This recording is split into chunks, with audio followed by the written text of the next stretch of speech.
आप क्या एक ही कमरे के घर में रहते हो? I am sorry to ask. नहीं शाह साहब, 2 बेडरूम का रूम है, घर है ये मेरा। मेरे हस्बैंड नहीं रहते यहाँ पे साथ में, उनकी बहन के साथ रहते हैं वो। अभी गए हुए हैं वो 2 महीने से मेरे यहाँ से। मैं अकेली रहती हूँ, मैं जॉब करती हूँ, तो मैं एक ही अकेली कमरा रहती यूज में है, पता नहीं क्यों एक कमरे का घर हूँ नजर जी। आ रहा है, एक गैर कमरे आबाद में, है। जी हाँ, आपका एक घर कमरे में आबाद नहीं रहती नजर हूँ आ जी। रहा, पता है, इट्स नॉट। कोई, मैं अकेली हूँ। अकेले भी हो तो मैं भी अकेला हूँ, बट लाइवली होता है बहुत ही, यानी कि डल एटमोसफियर है। It's not dark, it's dull. It's like Manchester.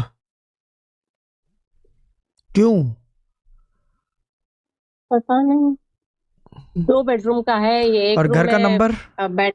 घर का नंबर? 11, 11। घर आपका बहुत डल है बाजी, पता है। ये घर आपके पास है मैं कितने सूफी अरसे गार्डन। से? एक मिनट, एक मिनट, कितने अरसे से?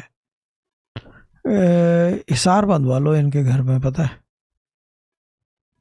जी शाह। इसके अंदर, घर के अंदर ना, यानी कि अगर देखा जाए 2 से 3 आदमी रह नहीं सकते, अकेला ही रहेगा आदमी, भले किसी वजह से हो। साथ होने में भी अगर कोई और होगा तो वो भागेगा बाहर, या तो आप भागने की करोगे, ये चक्कर है इस घर।